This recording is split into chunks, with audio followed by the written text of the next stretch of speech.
Of the Four Noble Truths, number 3, the cessation of suffering and stress, is the one that we talk about the least. The reason being that it's the result of the practice. You focus on the causes, the results take care of themselves. So most of our emphasis is on the path. But it's good to reflect on where the path is going, because it turns out the Third Noble Truth is not just nirvana. In fact, Ajahn Mun used to make the point very clearly. The Third Noble Truth is one thing, nirvana is something else. Because the Third Noble Truth is something that has a duty associated with it, which is to see it clearly. And when you compare this truth to the others, you notice that basically it's carrying out the duty with regard to the Second Noble Truth. The Second Noble Truth has the duty to be abandoned. You want to abandon sensual cravings, craving for becoming, craving for non-becoming. And the Third Noble Truth is just that, the act of really abandoning it once and for all. And it talks about 6 different ways, or 6 different stages, or 6 different aspects to abandoning. And at first glance, it simply looks like one list of 6 very close words. You can choose whichever one you want. The Buddha has this tendency. Sometimes he'll string out some adjectives or string out some verbs that are all pretty close in meaning, to make sure if you don't get the first verb, well, you get the second. But as it turns out, in the case of these 6 aspects of abandoning, 3 of them are mentioned in the steps for breath meditation, the very last 3 steps. Breathing in and out, sensitive to dispassion; breathing out, sensitive to cessation; breathing in and out, sensitive to relinquishing. So there's a practical aspect to this, and there are certain subtle differences among the different ways of looking at abandoning. And you can take it as a guide. The 6 types of abandoning are viraga, nirodho, jago, patinisago, mutti, naliyo. Viraga, dispassion. The texts talk about 2 different ways that you're trying to develop dispassion for craving. You notice that we're passionate for our craving. We may crave things, but we like our craving even more than we like things. We crave sensual pleasures, but we really feed off the sensual craving. And so we first have to learn how not to feed off it. In a lot of the texts, viraga, dispassion, comes right after disenchantment. In other words, you try to practice in a way so that you see that the things you've been feeding on just don't really satisfy you that much. They're not worth the effort. And one of the ways the Buddha has you develop disenchantment is through focusing on the inconstancy of what you've been feeding on. But it's not enough just to say, so it arises and it passes away, or it arises because of causes and passes away because of causes. Well, what's next? He actually wants you to look at it coming and going. This is why the emphasis on the Third Noble Truth is, or the duty with regard to the Third Noble Truth is, realizing it while it's happening. Because we let go of our cravings throughout the day, but usually it's because we're interested in something else. We lose interest in one thing because we're suddenly fascinated by something else. And so we don't really look carefully at the process, what's involved in letting go. Well, basically what it comes down to is you find something else that you think is more worth your interest, more worth your effort, i.e., it's worth the effort that goes into it. And suddenly you see the old craving as not quite that interesting, not quite that rewarding. You let it go. What are the stages? Well, you see it come and you see it go. If you want to do this really consciously, then when you see it coming and going, you want to see what's coming and going along with it. And when you see what the craving comes, okay, there's going to be stress and suffering. You want to see that connection directly. And when the craving goes, the stress and suffering goes. You want to see that directly as well. And then you think about the rewards and the drawbacks. Now some things that come and go are actually things you want to develop. You want to develop the path. But a lot of other things that we crave and that come and go are not worth the effort. And you want to see that, okay, the amount of effort that goes into it and the amount of pleasure that comes in from it doesn't really measure up to all the suffering that it causes, both immediately and in the long term. That's when you want to start looking for the escape, which is dispassion. So dispassion is something that you try to develop by weighing things. See what's worth your effort, what's not, what's really rewarding, and what's actually painful, has drawbacks, has disadvantages. But very simply, the price is not worth the object you get or the pleasure you get out of it. All our sensual pleasures carry a price.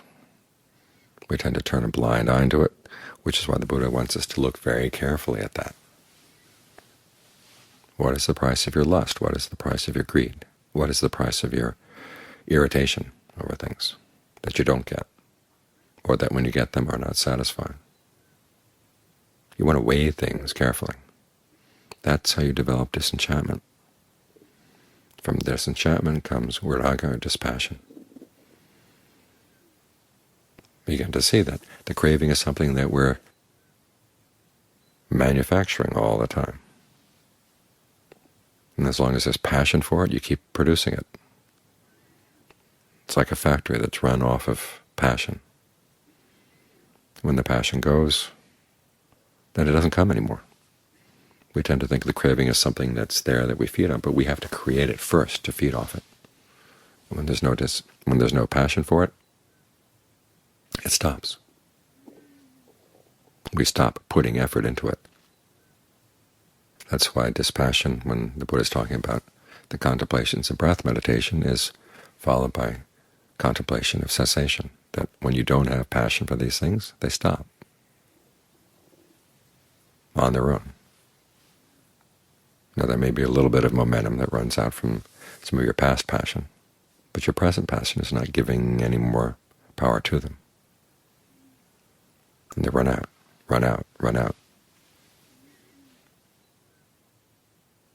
The next two steps are jango, patinisago, giving back, relinquishing. You realize that you've been holding on to things that weren't really yours to begin with, and so you give them back. And John Lee has a nice image. He says you spit things out. You swallowed it, you got it in your mouth, but you're ready to swallow, and you realize, I don't want this. You spit it out.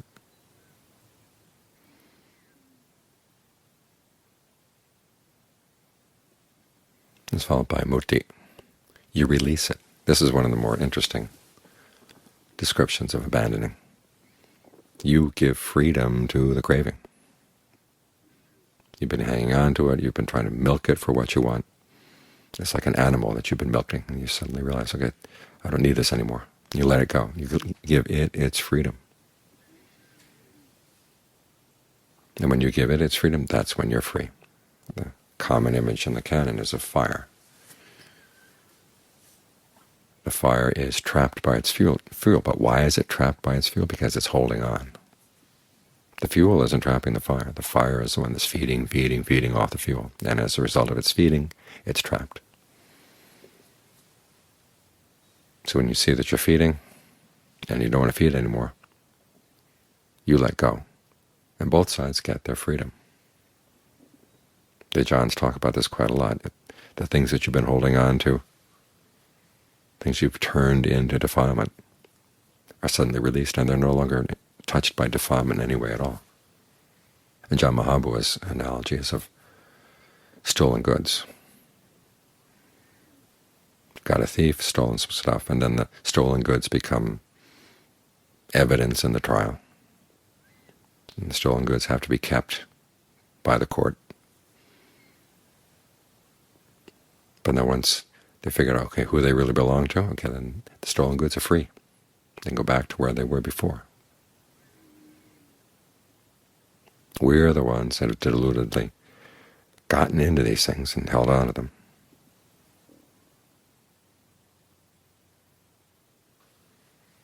and they're not holding on to us. And John Lee's image is of a plate of rice. If you don't eat the rice doesn't cry.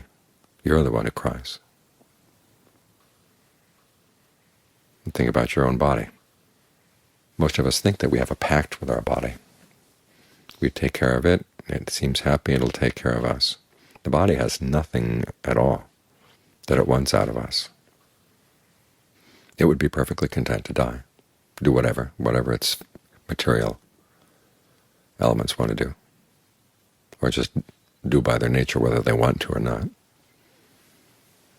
But we're the ones who have entered in and placed all sorts of conditions on them. This is going to be that way, that's going to be this way. And we can make the body do that up to some extent, but after a while it's going to go only so far. And we are the ones who feel betrayed. We're not betrayed by the body, we've been betrayed by our own craving. So when you let that go, when you stop producing it, both sides get freed. And finally, analio, which in the Thai sense of the term means that you have nostalgia for it, you don't miss it. This is our big problem. Usually when we let go of a craving, part of us still misses it, and we're ready to pick it up the next time around. In the current equation, you've let go of that craving because you found something better. Well, maybe something better doesn't work out, so you go back to the old one. We still feel nostalgia. So if you find that you've let go of something because you felt you should, and there's still some nostalgia for it, that's what you've got to look into. What's the nostalgia? Because that's the seed for the next bout of craving again. So only when you're totally free of any nostalgia for these things, you've had enough, and you never want to go back there. And you've let go to the point where there is a freedom that allows you not to go back. It's only then that the dispassion and the rest of these things are without remainder, asesa, as they say in the Pali. Up till that point, there's still going to be a little trace left over. It's that little bit of nostalgia. So that's what you've got to watch out for. Many times you can let go, let go, let go. But as one of John Lee's students once said, you let go, but your hand is still on top of it, ready to grab it. So if you see that you've got that tendency, that you've let go, but something still wants to go back, you've really got to look into that. What is it that you still haven't fully understood about the drawbacks of that kind of craving?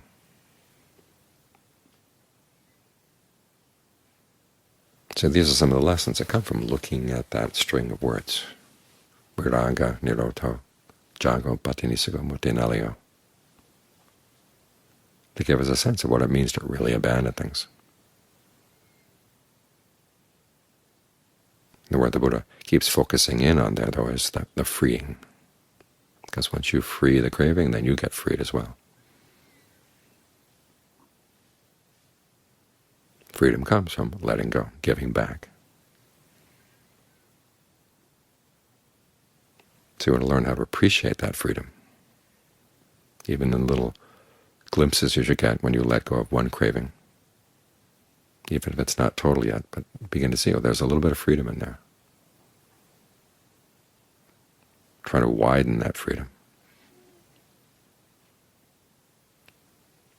by being really hard on whatever nostalgia you might feel for the old craving, because that's how you get rid of those last traces.